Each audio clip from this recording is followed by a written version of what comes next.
It's not the hardest thing to do. How can I question you? Throw my life into the fray. Let go and live my life your way. Make these changes, make me strong. Lean to His grace to guide you on. Lord, I say from bend and kneel, do what you ask of me.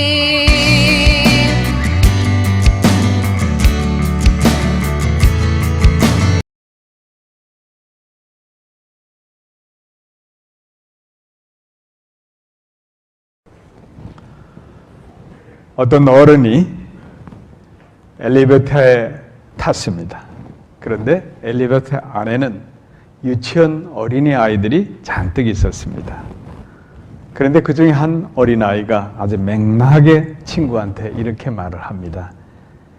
아, 우리 인생 피곤하다. 그렇지 않니? 그 말을 들은 어른이 하도 갖잖아서. 그래서 어른이 이렇게 묻습니다. 야, 너 유치원 학생인데 내가 인생이 뭔지 알고서 하는 소리냐? 그랬더니 이 유치원 어린아이가 아주 당당하게 말을 합니다. 엄마 아빠는 정말 우리를 몰라요. 유치원 갔다 집에 돌아오면 피아노 연습하라고 다그치지요.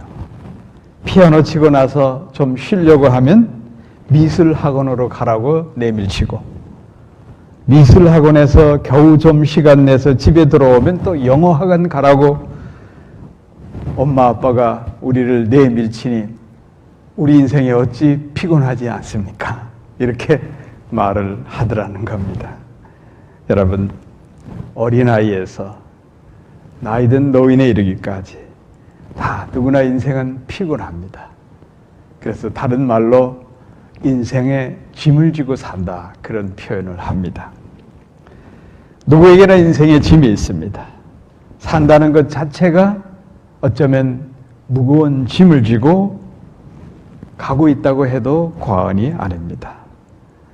사람이라면 기본적으로 해결해야 될 먹고 입고 자는 의식주 문제, 그 짐이 있습니다. 또 가장은, 또 집안의 어머니는 가족을 부양할 책임이 있습니다. 누구에게나 직장에 있고 또 하는 일이 있습니다. 거기에 대한 책임이 있는 그 일의 짐이 있습니다. 또 인간관계 속에서도 짐이 있습니다. 살다 보면 우리가 이런저런 그야말로 인생에 무거운 짐이 있습니다. 저는 강원도에 태어나서 강원도 산골에 살았기 때문에 이 농사짓는 아저씨들의 심정을 제가 압니다. 저도 지게를 져봤어요. 그리고 그 강원도는 산비탈로 이렇게 농경지가 되어 있기 때문에 거름이고 뭐 비료고 모든 거 짊어지고 그리고 올라가서 이렇게 농사를 지습니다. 그래서 지게질을 해보면 그 언덕을 오를 때 다리가 후들후들 떨리고 얼마나 힘든지 모릅니다. 여러분, 우리가 산다는 것은 어쩌면 무거운 짐을 지고 다리가 후들후들 떨리듯이 그렇게 하루하루 살아간다 해도 과언이 아닙니다. 이렇게 인생의 무거운 짐을 지고 사는 저희들을 향해서 우리 주님은 오늘 귀한 말씀을 합니다. 내 짐을 여호와께 맡겨버리라. 내 짐을 여호와께 맡겨버리라. 세상 염려와 세파에 시달려 힘겨워하는 우리를 향해서 내가 지고 있는 짐을 가지고 혼자 부둥켜 안고 무겁게 끙끙거리면서 쓰러질 듯이 그렇게 괴로워하지 말고 전능자 나 여호와께 맡기라고 하시는 말씀을 귀담아 들어야 됩니다. 내 짐, 히브리 말로 예하부카란 말인데 이 뜻은 주다는, giving, 이 주다는 아하브라는 동사에서 온 명사의 말입니다. 그래서 이 뜻은 너의 몫이라는 겁니다. 너의 목숨. 오늘 다윗은 시적인 감성에서 은유적으로 표현한 이 의미를 이해한다고 하면 내게 주어진 많은 인생의 고충과 근심의 짐, 그것을 말하는 겁니다. 이 근심의 짐을 전능자 여호와께 맡기라는 겁니다. 여호와, 하나님의 고유한 이름은 구약 성경에만 해도 6,823번이나 나옵니다. 구약 성경에 39권으로 되어 있는데 성경 3권을 제외하고는 여호와 하나님의 이름이 계속 나오고 있습니다.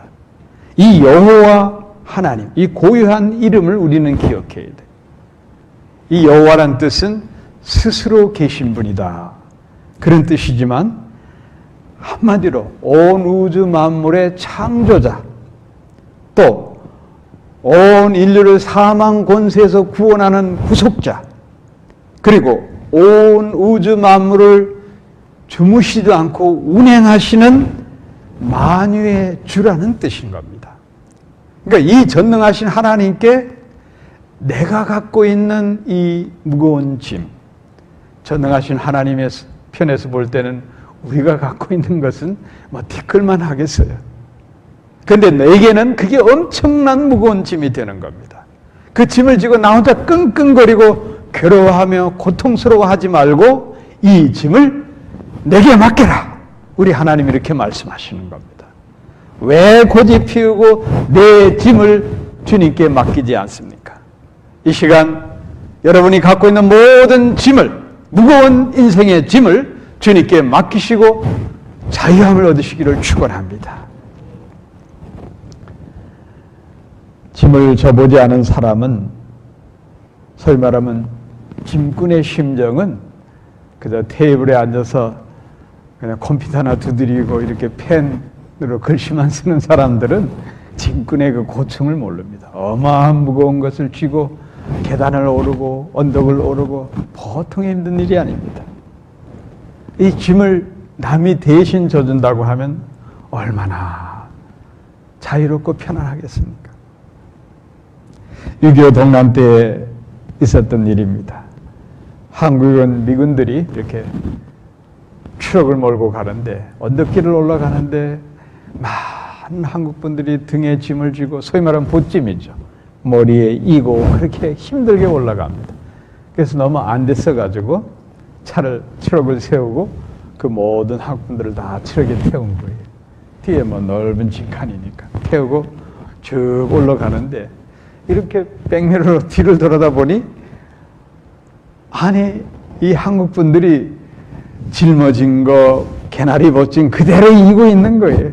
그래서 미군이 차를 세워놓고 아니 왜 무겁게 이걸 쥐고 이고 있느냐 했더니 우리 한국 분들이 동방 예의지국 사람들에서 그런지 몰라도 아니 차를 태워준 것만 해도 고마운데 어찌 짐을 내려놓을 수가 있겠냐고 그러더라는 겁니다.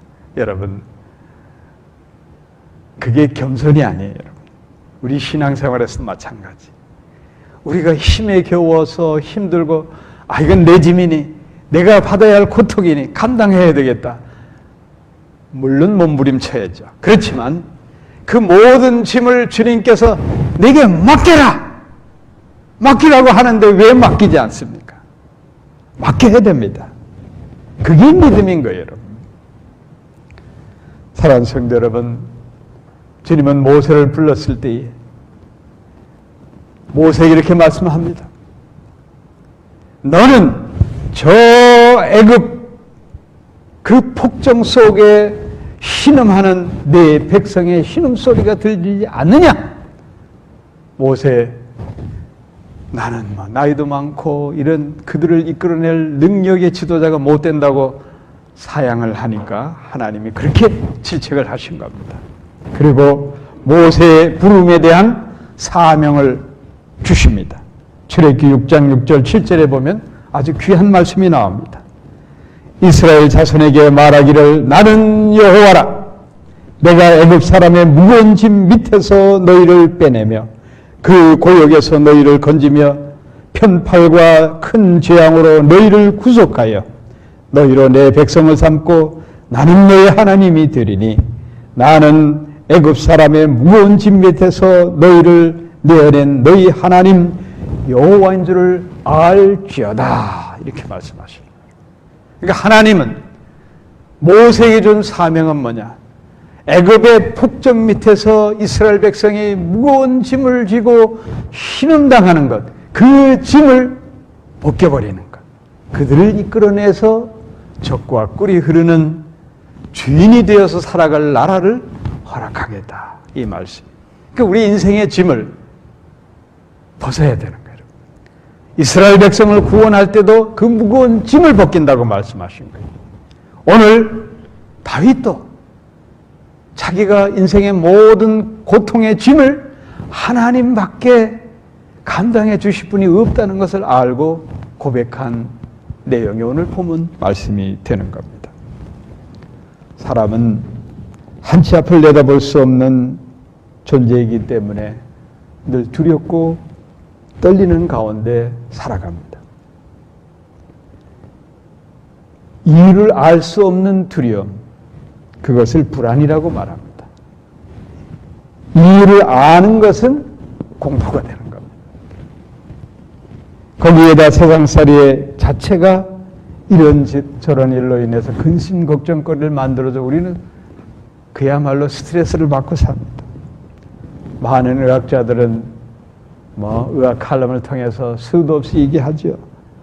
스트레스는 그야말로 인체의 모든 면역력을 파괴시켜서 영혼력을 한마디로 파괴시키는 것입니다. 하루하루 근심과 걱정에 쌓여 사는 우리들의 현실. 이 현실에서 나만이 갖고 있는 근심, 내가 받고 있는 스트레스, 누가 물으면 참 대답하기도 힘들죠. 내가 갖고 있는 짐이 이렇게 무겁다라고 참 말하기도 힘듭니다. 그래서 오늘 다윗이 자기가 만난 하나님, 그 하나님을 고백하잖아요. 내가 이렇게 나만이 갖고 있는 이 갈등의 문제를 나는 하나님께 맡겼다. 그 하나님이 내게 이렇게 말씀하신다. 너의 짐을 나한테 맡겨라. 이 말씀을 하신다고 고백한 오늘 본문 말씀. 시편 55편 22절 말씀을 가슴에 새기시기를 축원합니다. 시편 90편 10절에서 보면 우리의 연수가 70이요 강건하면 80이라다. 그 연수의 자랑은 수고와 슬픔뿐이요 신속히 가니 우리가 날아가니라. 한마디로 인생은 짧고 짧다는 겁니다. 어느 시인이 그런 얘기를 했습니다. 세월은 유년기에는 기어가고 청소년기에는 걸어가고 30대가 넘어가면 달려가고 50대가 넘어가면 훌훌 날아간다고 합니다. 우리 임정수 집사님은 누구보다 그걸 잘 아실 거예요. 내 나이 되면 여러분 벌써 한 해가 갑니다. 여러분 엊그제 신년 예배 드린 것 같은데 벌써 2월이 다 가버렸어요. 어물쩡하다 보면 올 한 해도 그냥 훌훌 날아갑니다. 근데 이렇게 빠른 인생의 세월 속에 우리가 사는 날을 보면 하루하루가 I am very happy 이렇게 행복하다라는 것보다도 어쩌면 근심과 걱정이 쌓여서 참 우울할 때가 많고 어려울 때가 많은 무거운 근심의 짐을 살아가는 것을 여러분 느낄 겁니다. 그래서 오늘 우리는 다윗이 고백한 신앙 고백을 깊이 마음속으로 한번 나의 것으로 받아들여 생각해 보시기 바랍니다. 자, 짧은 인생에 무거운 짐 다 걸머지고 살다 보면 내 인생이 우울해지는 겁니다. 근데 이 모든 것을 주님께 맡길 때는 어떻게 되냐? 자유함을 얻는 거예요. 예. 오늘 이 말씀의 은혜를 받고 여러분 좀 인생의 가치관, 또 나의 삶의 주관, 이런 것들을 좀 바꾸시기를 축원합니다. 인생의 무거운 짐 내려놓고 가볍게 사시기를 축원합니다. 아멘을 안 하시는 거 보니 나는 끝까지 짐을 지고 살겠다는 거. 그러지 마세요, 여러분. 누구에게나 인생의 짐이 다 있습니다. 이 인생의 짐을 우리는 주님께 맡기고 사는 존재가 되어야 되는 겁니다. 성경 역사 속에 보면 무수한 믿음의 사람들이 나옵니다. 그들 모두 인생에 무거운 짐이 있었습니다. 인생에 무거운 짐을 지고 산 대표적인 사람이 다윗입니다. 다윗은 얼마나 답답했겠습니까? 시편 55편 오늘 본문 1절에 보면 다윗이 이렇게 고백합니다. 하나님이여, 내 기도에 귀를 기울이시고 내 간구할 때에 숨지 마소서. 그러니까 다윗은 인생의 무거운 짐을 지고 살 때 고통스럽고 힘에 겨울 때마다 어떻게 했느냐? 하나님께 기도한 겁니다, 여러분. 내 무거운 짐을 벗는 것은 뭐냐? 벗어 던지는 그 모든 경건의 자세가 바로 기도하는 거예요, 여러분. 여러분이 어떤 어려운 일을 닥치고 인간관계에서의 갈등이 빚어지고 사업을 하다 어려움을 겪고 뭐 이런저런 복잡한 일들 속에 위기를 닥칠 때, 그때 그게 엄청난 스트레스가 되고 무거운 짐이 되잖아요. 이것을 하나님 앞에 내려놓고 기도하라는 겁니다. 다윗은 그렇게 살았던 겁니다. 오늘 본문 말씀은 다윗이 어느 때보다 사람으로부터 배신당하고 그 표현할 수 없는 나만의 갈등과 고통을 고백한 내용이에요.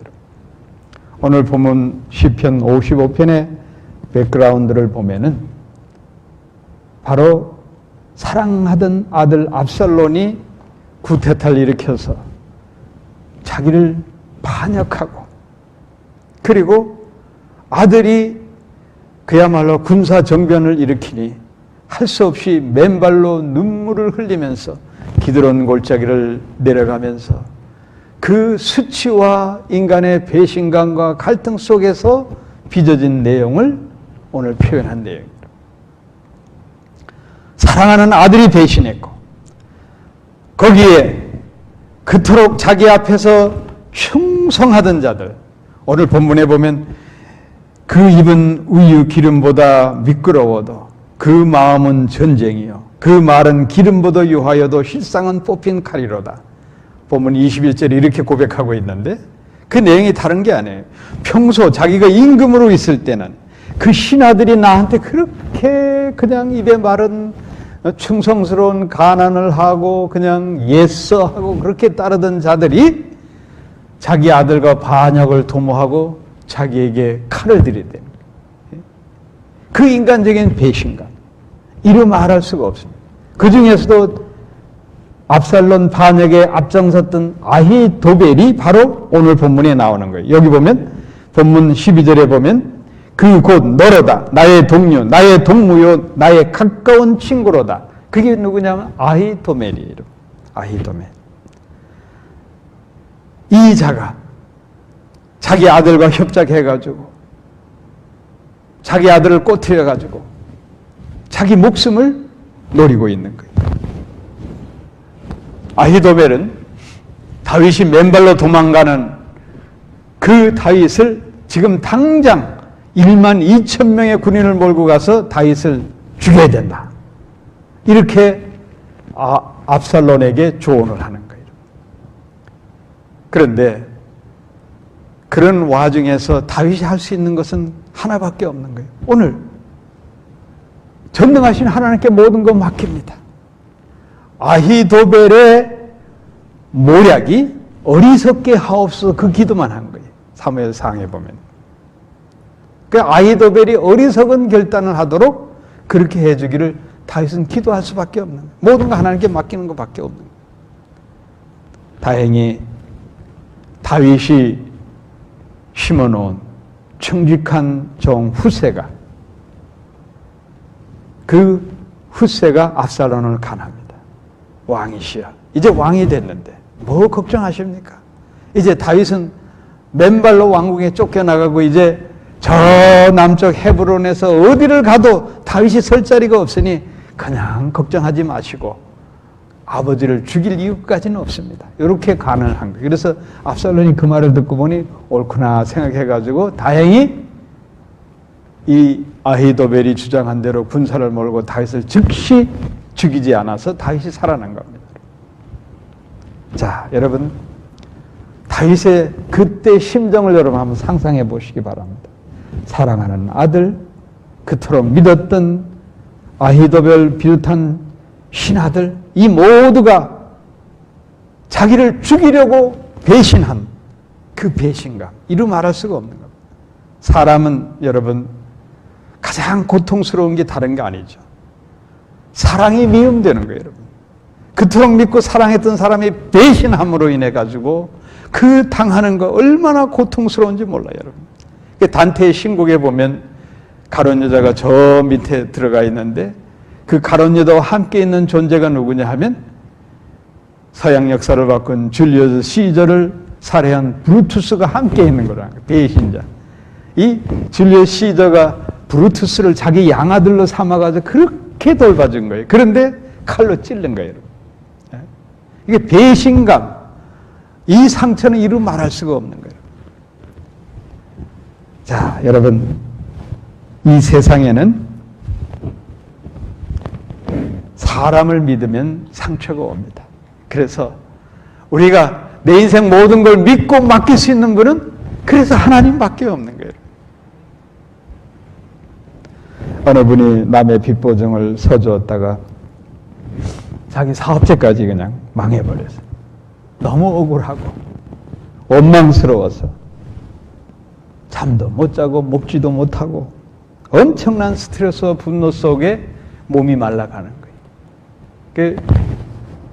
이 사람이 너무 분노에 차 있으니까 의사들도 아예 치료를 포기해버린 거예요. 그리고 본인도 알아. 아, 몸이 바싹바싹 말라가고 이제 내가 얼마 안 있으면 죽겠구나. 그래, 이 사람이 이런 생각을 한 거예요. 그래, 내가 얼마 안 있으면 죽는 건데 그렇게 근심 걱정하고 남을 미워하고 분노할 이유가 있겠는가. 모든 거 다 그냥 포기하고 내버리자. 그랬더니까 잠이 잘 오더라는 거예요. 잠이 그냥 그동안 못 잔 잠을 푹 자고 일어났더니 기분이 상쾌해지고 또 먹을 것도 땡기는 거예요. 그래서 먹기 시작한 거예요. 그래서 먹고 원기를 차리고 그리고 나니까 살 소망이 생기는 거예요. 그래서 남의 회사 월급쟁이로 들어가서 일하다가 돈을 모아가지고 나중엔 자기가 사업체를 해서 크게 성공을 했다고 합니다.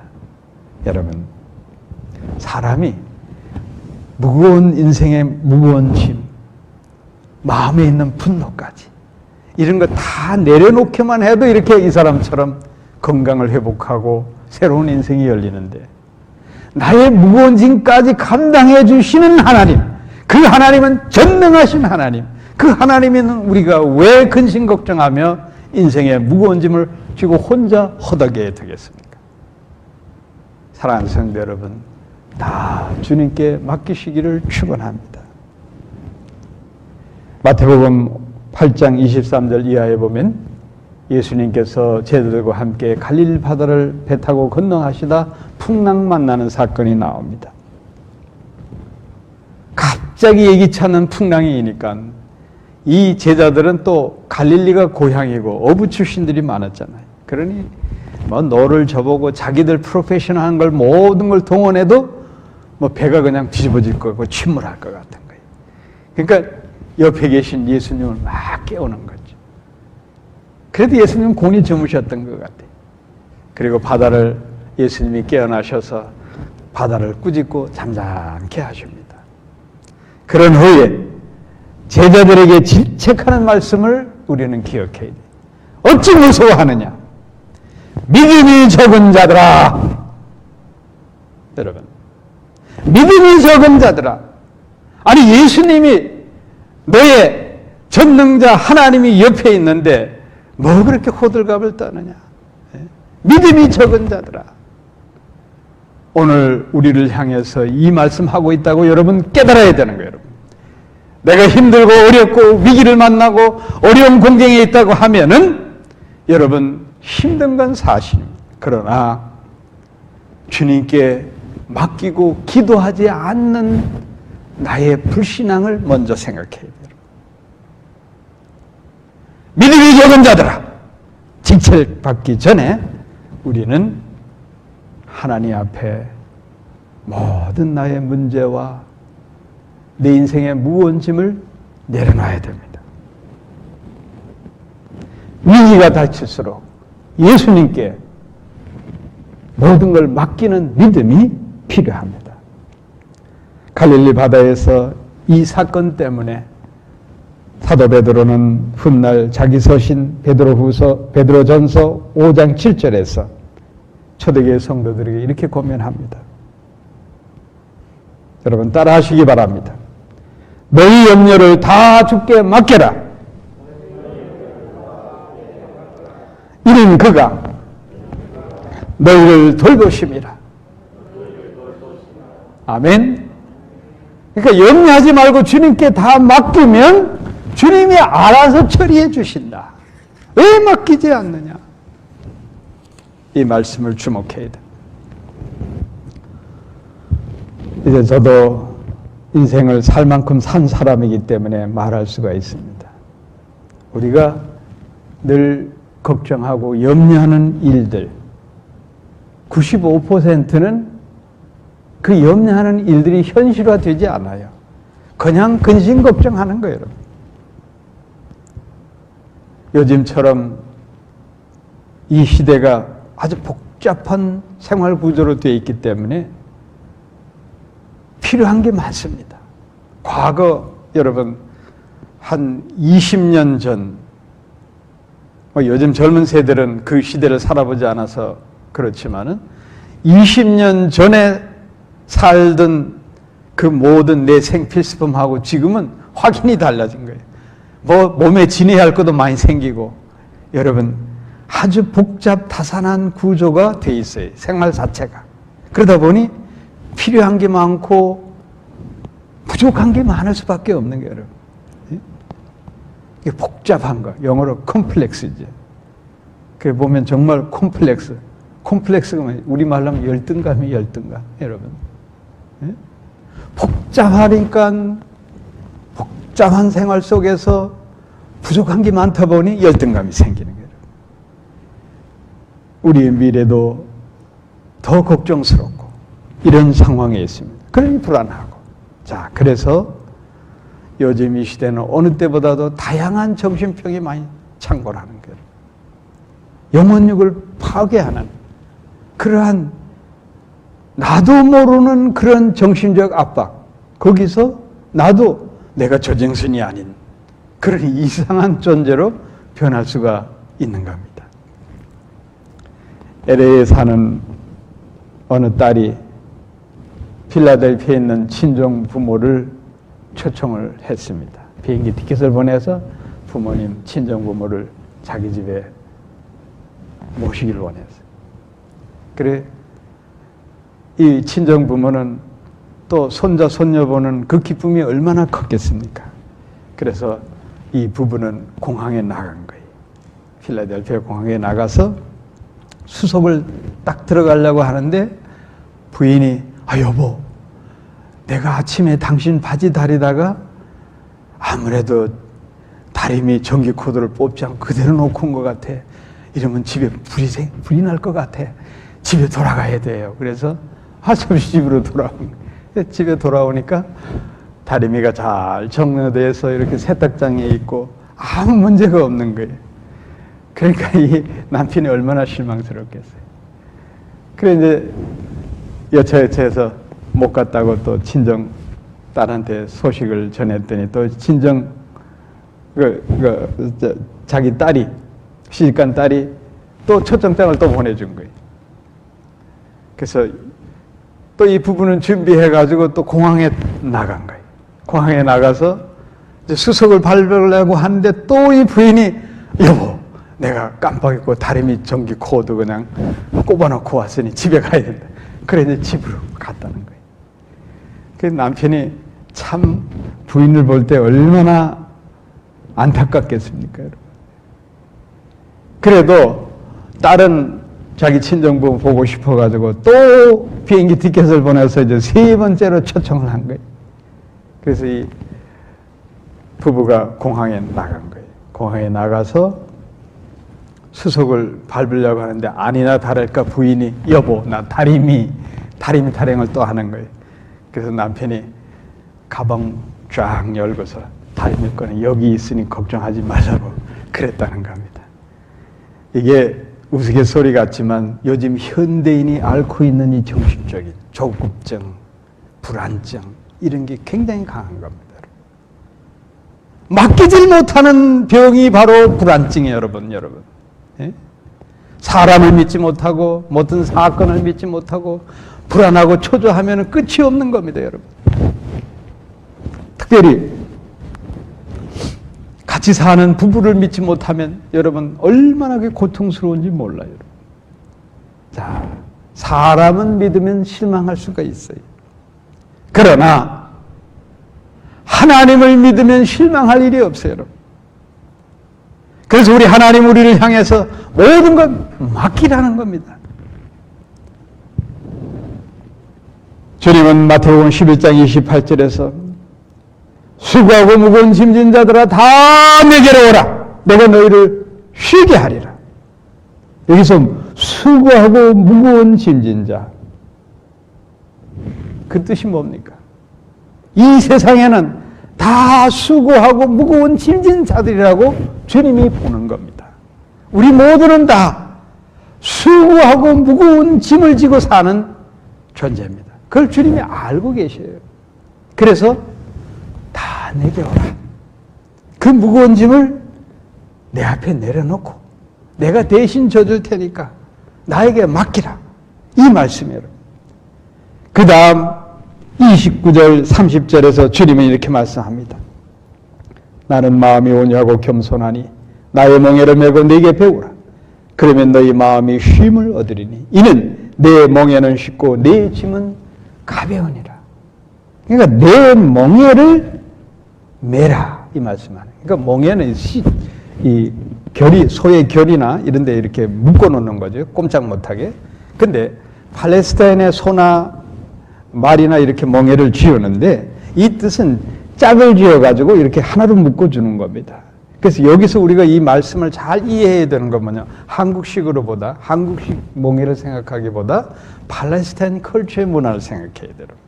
그래서 이 소 결의를 이렇게 묶어서 멍에를 매주듯이 우리 주님이 나의 멍에를 매라. 그리고 나를 배우라. 그 뜻은 뭐냐면 내가 너와 함께 멍에를 지겠다는 거예요, 여러분. 그러니까 이 의미적 비유에 아주 의미심장한 말씀이 있는 거예요, 여러분. 주님께서 네 인생의 운명을 내가 너와 함께 한다는 뜻이에요, 여러분. 그러니까 너가 어느 형편에 있든지 내가 너와 함께 하면서 내 인생을 돌봐주고 너와 함께 가겠다는 말씀이에요. 주님이 나의 멍에를 함께 지고 가시겠다는데 여러분 왜 주님 앞에 내 인생의 무거운 짐을 내려놓지 않습니까? 주님을 의지하고 모든 것 주님과 함께 하시기를 주의 이름으로 축원합니다. 이 세상에 인생의 짐이 없는 사람은 없습니다. 그 짐은 가볍게 짊어지고 기쁘게 살아갈 사람, 그렇게 행복하게 살 사람 누구냐? 바로 우리 그리스도인들이 되어야 되는 겁니다. 갈라디아서 6장 4절에 보면 각각 자기 일을 살피라. 그리고 계속해서 사도 바울은 각각 자기 짐을 지킬 것이니라 이렇게 말씀합니다. 그러니까 우리가 각자 자기 일이 있다는 것은 자기 인생에 짐이 있는 거예요, 여러분. 그 짐을 지고 가는데 갈라디아서 6장 2절에서 사도 바울은 너희 짐을 서로 지라 그리하여 그리스도의 법을 성취하라. 우리가 믿음의 공동체, 이렇게 교회 공동체에서 우리 각자 인생의 짐이 있다고 그러면 서로 영적으로 기도하면서 그 짐을 나누는 거예요, 여러분. 그리고 더 나아가서 우리 하나님께서 우리 인생의 짐을 감당해 주시기 때문에 궁극적으로 하나님께 내 인생의 짐을 맡기라, 이 말씀인 겁니다. 이 세상 사람들은 무거운 짐을 맡길 데가 없습니다. 그러나 우리 그리스도인들은 전능하신 여호와 하나님께 맡길 수 있는 특별한 프리빌리지, 특권이 있는 겁니다. 여러분들이 이 특권을 마음껏 활용해야 되는 겁니다. 아멘 하시길 바랍니다. 하나님 주신 특별한 특권을 왜 활용하지 않습니까? 마음껏 활용하십시오. 수고하고 무거운 짐진 자들아 다 내게로 오라. 그 짐을 내게 맡겨라. 내놓고 주님께 의지하면 됩니다. 사랑하는 성도 여러분, 주 예수의 이름으로 구하십시오. 그리고 그 무거운 인생의 짐을 해결하십시오. 주님께서 모든 것 내 대신 내 무거운 인생의 짐을 맡아주실 것입니다.